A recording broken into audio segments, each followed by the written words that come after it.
A very good morning, everyone. So welcome to the quiz session at संकट मोचन for general awareness. तो यहाँ पे UPSC से लेके सारे कम्पिटिटिव एग्जाम्स में जो क्वालिटी क्वेश्चंस आ सकते हैं वही एड्रेस होंगे यहाँ पे। मतलब कि इस तरह से क्वेश्चंस बनाए गए हैं कि they will address the topic need. तो टॉपिक्स भी हमारे कवर होते जाएंगे with respect to the questions as well.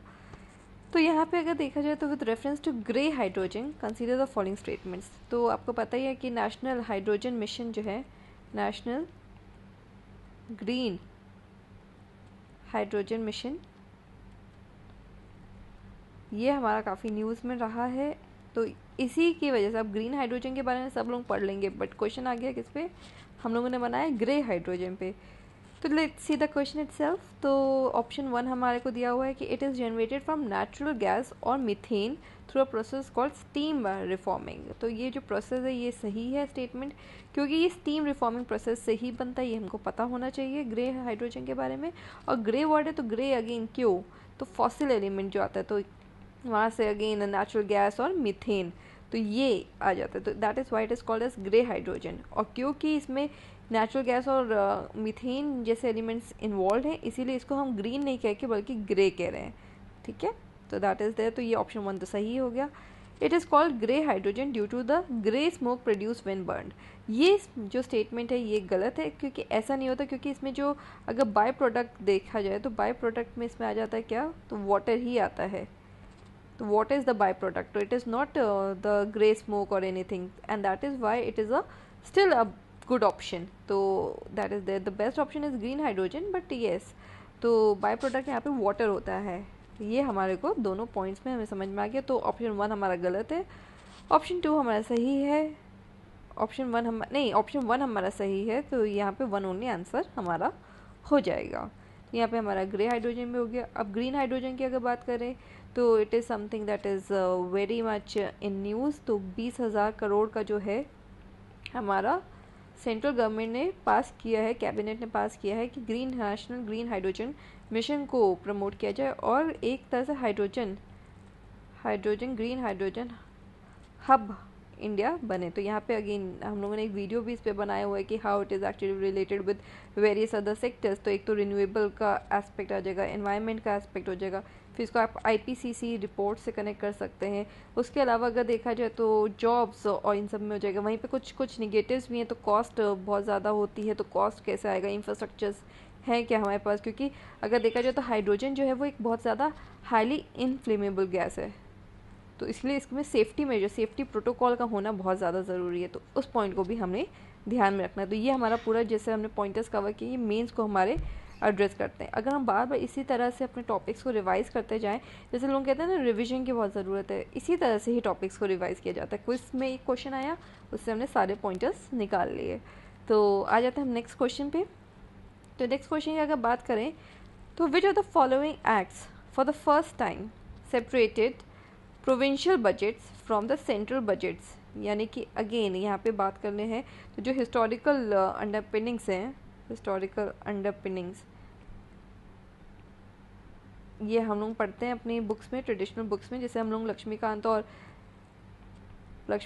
और पीएम बख्शी कवर कर रहे हैं पूरा एक तरह से स्टैंडर्ड तरीके से। हम लोग पूरा कॉन्स्टिट्यूशन और गवर्नेंस और पॉलिसी कर रहे हैं। तो उसमें भी हम लोगों ने एक वीडियो बना के डाला हुआ है एक्ट्स पे। तो उसमें देखिए हम लोग ऐसा नहीं कर रहे हैं, ये जो एक्ट्स वाला चैप्टर है ना, इसमें हम एक एक एक्ट को कवर करेंगे ताकि होलिस्टिक तरीके से हो और दिमाग में बैठे। तो वहाँ पे इसी में से ही ये क्वेश्चन है। तो which are the following acts for the first time separated provincial budgets from the central budgets and authorized provincial legislatures to enact their budgets and extended the communal representation to various communities। तो 2 point है। एक तो यहाँ पे बात कर लिया गया है, पहला जो पॉइंट आता है वो है प्रोविंशियल ऑटोनॉमी का पॉइंट इस्टेब्लिश होता है, वो हमें दिखता है, प्रोविंशियल ऑटोनॉमी एस्पेक्ट्स हमें दिखता है।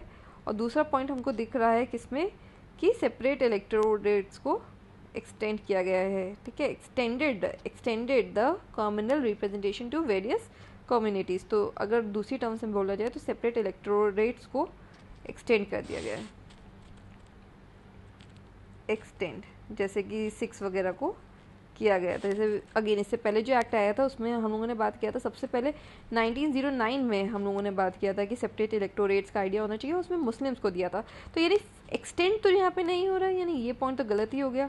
दूसरी बात अगर हम देखा जाए तो इट वाज इन 1919 वाला जो council government of India act था, उसमें हम लोगों ने बात किया था कि प्रोविंशियल बजट्स को जो है वो सेंट्रल बजट से अलग कर दिया जाए।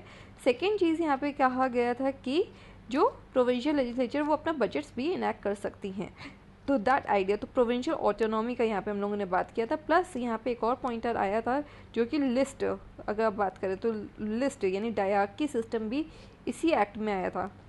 ठीक है, थर्ड पॉइंटर में आप लिख लीजिए डायरार्की सिस्टम। तो डायरार्की सिस्टम की अगर बात किया जाए तो रिजर्व लिस्ट और ट्रांसफर सब्जेक्ट्स, ये भी बात यहीं पे की थी। अब ये कौन से होते हैं, तो रिजर्व होते हैं जो इंपॉर्टेंट सब्जेक्ट्स होते हैं जो गवर्नर ने अपने पास ही रखा था, मतलब वो कह रहा था कि मैं और मेरा एग्जीक्यूटिव देख लेगा। वहीं पे कुछ सब्जेक्ट्स जो होते थे प्रोविंशियल लिस्ट में उनको ट्रांसफर में रखा गया था और कहा गया था क्या कि ये जो है यहाँ पे रिस्पॉन्सिबल होंगे लेजिस्लेटिव काउंसिल को, तो यहाँ पे रिस्पॉन्सिबिलिटी का फैक्टर लेके आए थे। पर जो सब्जेक्ट्स हम देख रहे हैं ट्रांसफ़र में थे वो इतने ज़्यादा अच्छे नहीं थे, जैसे कि रिस्पॉन्सिबिलिटी वाले ही सब्जेक्ट्स थे, जैसे कि एडुकेशन ले लीजिए, इस तरह से पब्लिक वर्क्स ले लीजिए। वहीं पर रिजर्व में अगर देखा जाए तो फाइनेंसेस की रिस्पॉन्सिबिलिटी, पैसे से मतलब था ब्रिटिशर्स को, इस तरह से उन्होंने लिस्ट का बाइफर्केशन किया था। ये भी यूपीएससी में 2022 में ये क्वेश्चन आया हुआ है इस तरह से लिस्ट का, तो इसीलिए हमको ये आइडिया होना चाहिए। यहाँ से हम लोगों ने गवर्नमेंट ऑफ इंडिया एक्ट 1919 की भी बात कर ली, और इसी 1919 एक्ट को ही कहा जाता है क्या, मोंटेगू चेम्सफोर्ड रिफॉर्म्स। ठीक है, यहाँ पर अगर ये भी लिखा होता तो भी हम उसके को टिक मारते। ये दो चीज़ें हुई हैं क्या, एक तो प्रोविंशियल वाला एलिमेंट, एक डायरेक्टी वाला एलिमेंट, एक extension of separate electorates, majorly यही पॉइंट्स है। इसके अलावा हाई कमिश्नर लंदन का है, वो सारा जो है पॉइंट्स हम लोगों ने एक वीडियो बना कर डाला हुआ है, उसमें भी हम लोगों ने ये कवर किया हुआ है। तो that was government of India act 1919। यहाँ से हमने एक्ट भी पढ़ लिया एक तरह से। थर्ड क्वेश्चन अगर देखा जाए हमारा तो ये है, आइए पढ़ते हैं। Recently, the Food Safety and Standards Authority of India (FSSAI) was in the news.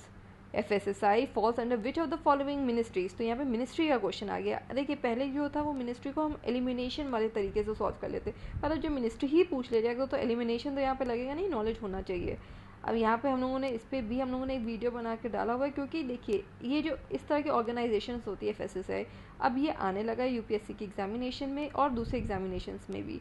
पर अब हम बात करेंगे तो ये कोई ट्रेडिशनल बुक्स में नहीं पढ़ सकता, तो इस तरह से क्विज के रूप में या फिर जो शॉर्ट वीडियोस हम लोग बनाते हैं उस रूप से हम लोग इसको इन ऑर्गेनाइजेशंस को भी अच्छे से कवर करते हुए जाएंगे। तो एक पूरा FSSAI का वीडियो बनाया हुआ है, तो food safety and standards authority of India, और डायरेक्टली हम लोगों ने बात किया था कि ये पड़ता किसमें, तो ministry of health and family welfare. इसमें दिमाग में ज़्यादा जोर मारने की ज़रूरत ही नहीं है, फूड से रिलेटेड है, हेल्थ में डायरेक्ट इफेक्ट है, तो हेल्थ एंड फैमिली वेलफेयर में ये ऑर्गेनाइजेशन आती है। इसके अलावा भी हम लोगों ने बात किया था कि 2006 के एक्ट में मतलब काफ़ी कंसोलिडेट किया था, तो ये एक तरह से ऑटोनॉमस स्टैट्यूटरी बॉडी है, तो यानी एक्ट के रूप में, तो ये भी हम लोगों ने बात किया हुआ है। उसके अलावा क्या सेफ्टी स्टैंडर्ड्स को ये बात करती है कि क्या होना चाहिए, लाइसेंसिंग करती है कि कैसे फूड प्रोडक्ट्स होते हैं, तो वो सब हो गया। फिर वहीं पे अगर हमने कुछ शॉर्ट कमिंग्स भी डिस्कस किए तो अगेन कॉस्ट जो है, इंफ्रास्ट्रक्चर है जो है, ये देखिए ये सब ना जेनरिक पॉइंट्स होते हैं, ये सब तो आपको लिखना आना ही चाहिए कि कॉस्ट, इंफ्रास्ट्रक्चर है, वहीं पे अगर देखा जाए तो ऑफिसर्स की कमी है, वहीं पे एक देखा जाए तो सिस्टम्स हो गया, और एक तरह से वो सिर्फ बहुत ज़्यादा मतलब कि पावर नहीं है, तो ये सब चीज़ें भी हम लोग लिख सकते हैं। तो दैट इज़ देयर। इसी तरह से हम लोगों ने ये पूरा का पूरा एड्रेस कर लिया है अपना। तो 3 क्वेश्चन हम लोगों ने किया था, एक एनवायरनमेंट में, ये वाला जो क्वेश्चन है ये मैं मानूंगी क्या कि ये एनवायरनमेंट का क्वेश्चन है। ठीक है, GS पेपर 3 टॉपिक को एड्रेस कर रहा है। ये जो हमारा बजट का था ये GS पेपर 2 और GS पेपर 1 हिस्ट्री को भी कर रहा है, क्योंकि हिस्ट्री में भी इस तरह के क्वेश्चंस बनते हैं।